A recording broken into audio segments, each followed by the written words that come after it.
ذوالحج کی 1 تاریخ سے لے کر 10 تاریخ تک پڑھ لو، موت تک کوئی بھی بیماری نہیں ہوگی۔ ہر قسم کی لا علاج بیماری، چاہے کینسر ہو، شوگر ہو، بلڈ پریشر ہو یا پھر کوئی بھی بیماری ہی کیوں نہ ہو، بس نماز فجر کے بعد یہ 3 کلمات پڑھ لینا، انشاءاللہ جسم سے ہر قسم کی بیماری ختم ہو جائے گی۔ کوئی بھی سخت سے سخت بیماری ہی کیوں نہ ہو، بس نماز فجر کے بعد یہ 3 کلمات پڑھ لینا، انشاءاللہ اللہ تبارک و تعالی ہر قسم کی بیماری سے نجات عطا فرما دے گا، اور پھر موت تک کوئی بھی بیماری نہیں ہوگی انشاءاللہ۔ ناظرین کرام، فجر کی نماز کے بعد یہ کلمات 3 مرتبہ پڑھ لیں، انشاءاللہ چلتے پھرتے اس دنیا سے رخصت ہوں گے۔ جسم میں جو بھی بیماری ہوگی، جس قسم کی بھی بیماری ہوگی، یہ 3 کلمات پڑھنے کی دیر ہے، ہر قسم کی لا علاج بیماری بھی ختم ہو جائے گی۔ یہ کلمات بہت ہی زیادہ طاقتور کلمات ہیں، ان کلمات کو اپنی زندگی میں 1 مرتبہ لازمی پڑھ لینا۔ یہ کلمات پڑھ لینے سے اللہ تبارک و تعالی جسم سے ہر طرح کی بیماری کو ختم فرما دے گا اور اپنے بندے کو شفا عطا فرمائے گا۔ ناظرین کرام، حضور نبی اکرم صلی اللہ علیہ وآلہ وسلم کی عمر مبارک جب 7 برس کی ہوئی تو سرکار کی آنکھیں دکھنے لگیں۔ آپ صلی اللہ علیہ وآلہ وسلم کے دادا حضرت عبد المطلب نے آپ کا بڑا علاج کروایا، مگر سرکار کی آنکھیں ٹھیک نہیں ہوئیں۔ حضرت عبد المطلب بڑے پریشان کہ اب کیا کیا جائے، بڑا علاج کروایا مگر پوتا ٹھیک نہیں ہو رہا۔ آپ پریشان بیٹھے سوچ رہے تھے کہ کسی جاننے والے نے کہا کہ اے سردار مکہ، پریشان نہ ہو، مکہ شریف کے قریب عکازہ بازار ہے، اس بازار کے ساتھ ایک طبیب کا گھر ہے اور وہ بڑا قابل ہے، وہ دوائی بھی دے گا اور آپ کے پوتے کو دم بھی کرے گا، یہ یقیناً ٹھیک ہو جائے گا۔ ہم نے کئی مرتبہ اس کو آزمایا ہے۔ حضرت عبد المطلب بڑے خوش ہوئے۔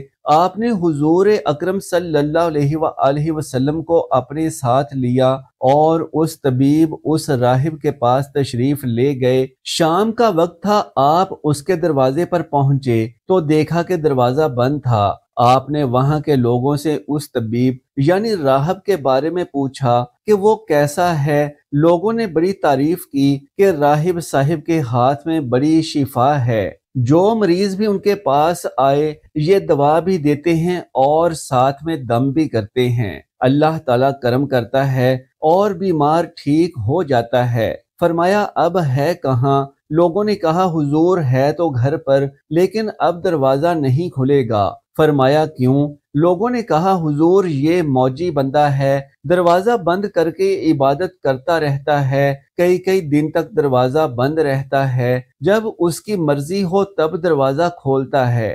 فرمایا کوئی پتہ ہے کہ دروازہ کب کھلے گا؟ لوگوں نے کہا کہ اب تو یہ کھلنا مشکل ہے کیونکہ آج ہی دروازہ بند ہوا ہے، اب کچھ مہینے یا پھر کچھ سال کے بعد ہی کھلے گا۔ حضرت عبد المطلب بڑے پریشان ہوئے کہ اب کیا ہوگا۔ اچانک راہب کے مکان میں زلزلہ آیا، دیواریں ہلنے لگی، چھت لرزنے لگی، قریب تھا کہ اس طبیب، اس راہب کا مکان گر جاتا اور وہ راہب اس مکان کے نیچے دب جاتا۔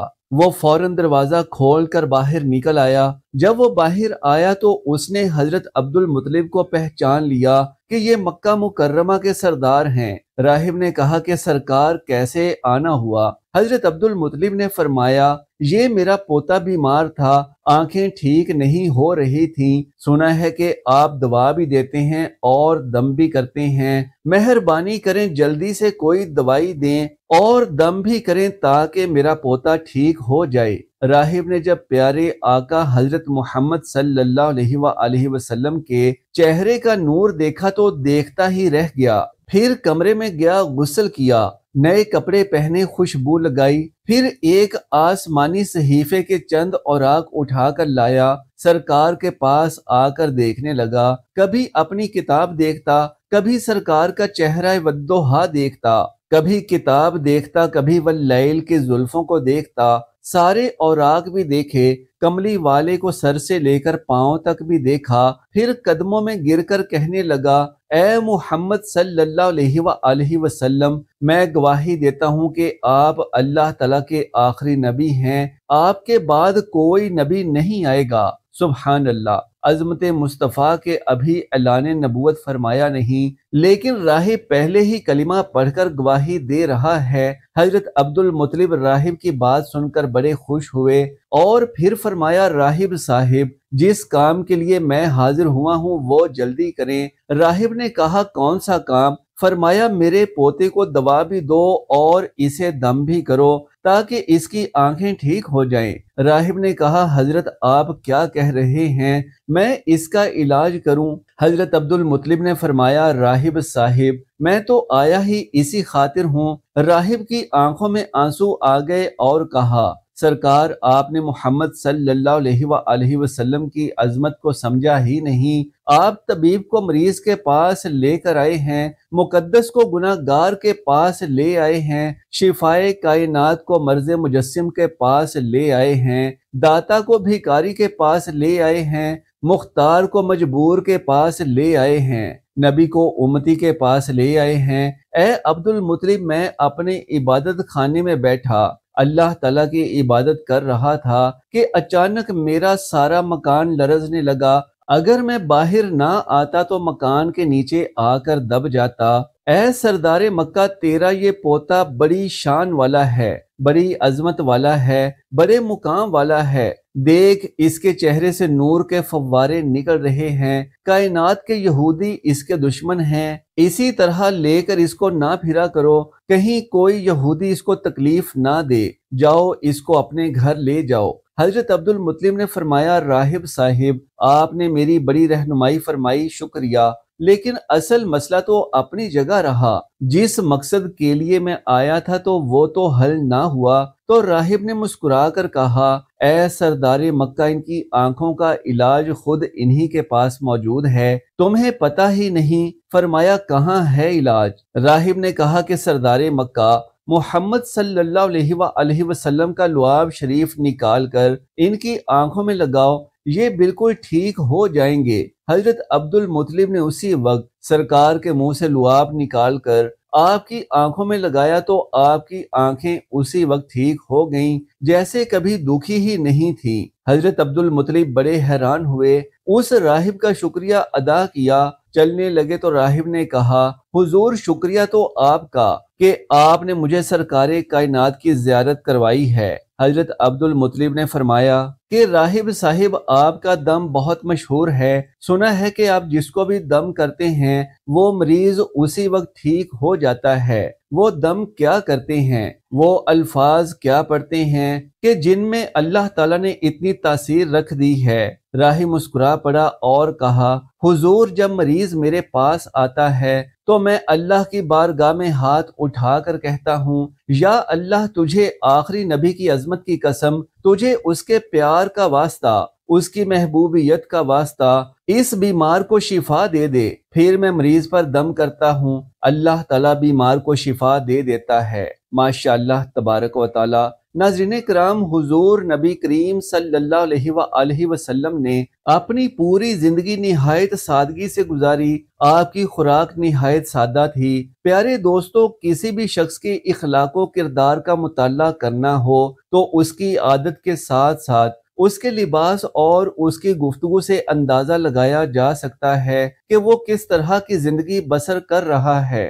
نبی کریم صلی اللہ علیہ وآلہ وسلم حکمران ضرور تھے، لیکن اس کے ساتھ ساتھ آپ صلی اللہ علیہ وآلہ وسلم نہایت متواضع تھے۔ آپ کی خوراک اتنی کم اور سادہ تھی کہ حضرت انس رضی اللہ تعالی عنہ بتاتے ہیں کہ نبی کریم صلی اللہ علیہ وآلہ وسلم کے ہاں کبھی گوشت اور روٹی کا کھانا صبح و شام دو وقت موجود نہیں تھا۔ ہاں، لیکن جب مہمان آتے تو ایسا ممکن ہوتا، یعنی دونوں وقت کھانا موجود ہوتا۔ مہمانوں کے حوالے سے اللہ کے رسول صلی اللہ علیہ وآلہ وسلم کی تعلیمات کو پڑھ کر آگے بڑھتے ہیں۔ آپ صلی اللہ علیہ وآلہ وسلم نے ارشاد فرمایا، جو شخص اللہ اور یوم آخرت پر ایمان رکھتا ہے اسے چاہیے کہ اپنے مہمان کی عزت افزائی کرے۔ اس حدیث سے بھی آپ صلی اللہ علیہ وآلہ وسلم کا اخلاق معلوم ہوتا ہے۔ آپ صلی اللہ علیہ وآلہ وسلم مہمانوں کی بہت زیادہ عزت کرتے تھے۔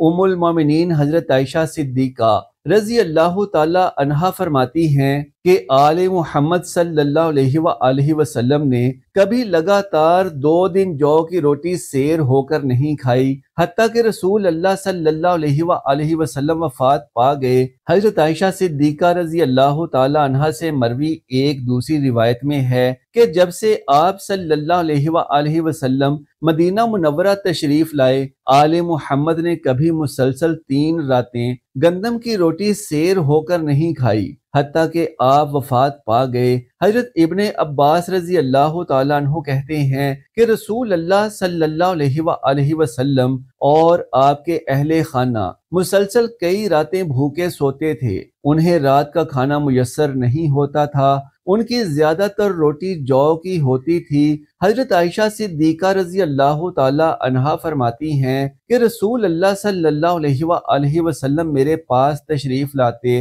اور پوچھتے کھانے کو کچھ ہے؟ میں عرض کرتی یا رسول اللہ کوئی چیز نہیں۔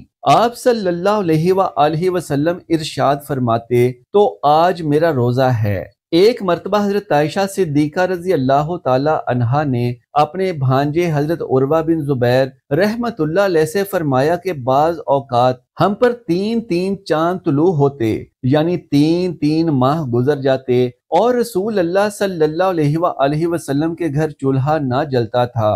حضرت عروہ رحمت اللہ علیہ بڑے تعجب سے پوچھتے ہیں، خالہ جان پھر آپ لوگ زندہ کیسے رہتے تھے؟ آپ رضی اللہ تعالی عنہ نے جواب دیا، جی بیٹا ہماری گزر بسر پانی اور کھجوروں ہی پر ہوتی تھی۔ ہاں اللہ کے رسول صلی اللہ علیہ وآلہ وسلم کے انصاری پڑوس آپ کو دودھ کا تحفہ بھیج دیا کرتے تھے، کیونکہ ان کے ہاں دودھ والے جانور بکثرت تھے۔ وہ دودھ اللہ کے رسول صلی اللہ علیہ وآلہ وسلم ہمیں بھی پلاتے تھے۔ حضرت ابو بردہ رضی اللہ تعالیٰ عنہ کہتے ہیں کہ میں ایک مرتبہ حضرت عائشہ صدیقہ رضی اللہ تعالیٰ عنہ کی خدمت میں حاضر ہوا، انہوں نے ہمیں ایک موٹا سا تہبند نکال کر دکھایا، یہ کپڑا یمن میں تیار ہوتا تھا۔ پھر انہوں نے ہمیں ایک اوڑھنے والی چادر بھی دکھائی جسے موٹی چادر کہا جاتا ہے۔ دونوں چیزیں دکھانے کے بعد انہوں نے اللہ کی قسم اٹھا کر فرمایا کہ اللہ کے رسول صلی اللہ علیہ وآلہ وسلم نے ان 2 کپڑوں میں وفات پائی۔ حضرت عبداللہ ابن مسعود رضی اللہ تعالی عنہ سے روایت ہے کہ اللہ کے رسول صلی اللہ علیہ وآلہ وسلم ایک چٹائی پر سو کر اٹھے تو آپ کے پہلوؤں پر چٹائی کے نشانات تھے۔ ہم نے کہا کہ یا رسول اللہ کیا ہی بہتر ہو اگر ہم آپ کے لیے ایک نرم سا بستر بنا دیں۔ پیارے دوستو، اب دیکھیے کہ نبی کریم صلی اللہ علیہ وآلہ وسلم اس کے جواب میں کیا ارشاد فرماتے ہیں۔ ارشاد ہوا، میرا دنیا سے کیا تعلق؟ دنیا میں میری مثال تو اس مسافر جیسی ہے جو تھوڑی دیر کے لیے کسی درخت کے سائے تلے ٹھہرتا ہے، پھر اسے چھوڑ کر اپنی راہ لیتا ہے۔ اگر ہم رسول اللہ صلی اللہ علیہ وآلہ وسلم کی حیات طیبہ میں نظر ڈالیں تو معلوم ہوتا ہے کہ آپ کی مبارک زندگی ہر پہلو سے سادگی کی تصویر تھی۔ آپ نے نہ صرف اپنی زندگی سادگی سے گزاری بلکہ اپنے صحابہ کرام کی تربیت بھی اس انداز میں کی کہ دنیا کی بے وقتی کو خوب واضح کیا۔ آئیے دیکھتے ہیں کہ اللہ کے رسول صلی اللہ علیہ وآلہ وسلم نے اپنے صحابہ کرام کی تربیت کیسے کی۔ حضرت جابر رضی اللہ تعالی عنہ فرماتے ہیں کہ حضور نبی کریم صلی اللہ علیہ وآلہ وسلم بالائی مدینے سے آتے ہوئے بازار سے گزرے، آپ کے ارد گرد بہت سے صحابہ کرام تھے۔ آپ صلی اللہ علیہ وآلہ وسلم ان کے ہمراہ تشریف لے جا رہے ہیں کہ راستے میں ایک بکری کا ایک مرا ہوا بچہ پڑا تھا، اس کے کان چھوٹے چھوٹے تھے۔ آپ نے اس مردہ میمنے کا کان پکڑ کر فرمایا، ساتھیو تم میں سے کون اسے 1 درہم میں لینے پر راضی ہے؟ لوگوں نے عرض کیا، یا رسول اللہ صلی اللہ علیہ وآلہ وسلم 1 درہم تو بڑی دور کی بات ہے، ہم تو 1 پیسے میں بھی لینے کے لیے تیار نہیں ہیں، اور ہم اسے لے کر کریں گے بھی کیا؟ اب ارشاد ہوا کہ اچھا تم یہ مفت لینے کے لیے تیار ہو؟ لوگوں نے جواب میں عرض کیا یا رسول اللہ صلی اللہ علیہ وآلہ وسلم، اگر یہ زندہ ہوتا تب بھی یہ عیب دار میں شمار ہوتا، کیونکہ اس کے کان بہت چھوٹے ہیں، اور اب تو یہ مرا ہوا ہے۔ مراد یہ کہ اسے مفت میں لینے کے لیے بھی تیار نہیں ہے۔ اب دیکھیے کہ اللہ کے رسول صلی اللہ علیہ وآلہ وسلم دنیا کی بے ثباتی اور اس کی کم حیثیت کو کس طرح واضح کرتے ہیں۔ ارشاد ہوا اللہ کی قسم، اللہ تعالیٰ کے نزدیک دنیا اس مردار سے بھی کم حیثیت رکھتی ہے، اور پھر ایک جگہ اپنے ساتھیوں کے سامنے دنیا کی حقیقت اس طرح بیان فرمائی، دنیا اللہ کے ہاں مچھر کے پر کے برابر بھی حیثیت رکھتی ہوتی تو وہ کسی کافر کو دنیا میں پانی کا ایک گھونٹ پینے کو نہ دیتا۔ اللہ اکبر۔ ناظرین کرام، ذوالحجہ کا بابرکت مہینہ ہے اور اللہ کے ہاں 4 احترام والے مہینوں میں سے ایک ہے۔ آج کا وظیفہ اس قدر شاندار وظیفہ ہے کہ ماہ ذوالحج کے پہلے عشرے میں اگر کوئی شخص نماز فجر کے بعد یہ 3 کلمات پڑھ لیا کرے تو انشاءاللہ اس کے جسم سے ہر طرح کی بیماری ختم ہو جائے گی اور پھر موت تک کوئی بھی بیماری لاحق نہیں ہوگی۔ جان لیجئے کہ یہ کلمات بہت زیادہ بابرکت ہیں، بالکل اسی طرح جس طرح سے یہ ایام برکت والے ہیں اور رحمت والے ہیں۔ اللہ تبارک و تعالیٰ نے ان کلمات میں بہت زیادہ طاقت رکھی ہے۔ جو بھی شخص کسی ایسی بیماری میں مبتلا ہے کہ جس کا علاج کروا کر وہ تھک چکا ہے اور اسے شفا نہیں مل رہی، تو بس پھر نماز فجر کے بعد یہ کلمات 3 مرتبہ پڑھ لیں، انشاءاللہ اللہ تبارک و تعالیٰ آپ کو ہر قسم کی بیماری سے نجات عطا فرمائے گا۔ جان لیجئے کہ وہ کلمات یہ ہیں: سبحان اللہ العظیم وبحمدہ ولا حول ولا قوت الا باللہ العلی العظیم۔ یہ کلمات آپ نے صبح نماز فجر کو ادا کر لینے کے فوراً بعد 3 مرتبہ پڑھ لینے ہیں، لیکن اس سے پہلے کم سے کم 1 مرتبہ درود ابراہیمی ضرور پڑھ لیجئے گا، اور اس کے بعد تعوذ اور تسمیہ بھی لازمی پڑھنا ہے۔ اس کے بعد یہ کلمات صرف 3 مرتبہ ادا کرنے ہیں۔ 3 بار یہ کلمات پڑھنے کے بعد آپ نے ایک تسبیح پہلے کلمے کی اس طریقے سے کر لینی ہے جو ابھی آپ کو بتایا جائے گا۔ انگلیوں پر گن کر یا پھر تسبیح کے دانوں پر پورے 100 مرتبہ پڑھیں لا الہ الا اللہ، اور پھر آخر میں 1 بار پڑھیں محمد رسول اللہ۔ یوں آپ کی ایک تسبیح مکمل ہو جائے گی۔ اس کے بعد آپ نے پھر سے اتنی ہی مرتبہ درود ابراہیمی پڑھ لینا ہے جتنی بار آپ نے وظیفے کے آغاز میں پڑھا تھا۔ آپ کو جو بھی بیماری ہوگی، جو بھی سخت سے سخت پریشانی مشکل ہوگی، انشاءاللہ اللہ تعالیٰ آپ کی ہر طرح کی لا علاج بیماری اور مشکل کو ان 10 دنوں کے اندر اندر ختم کر دے گا۔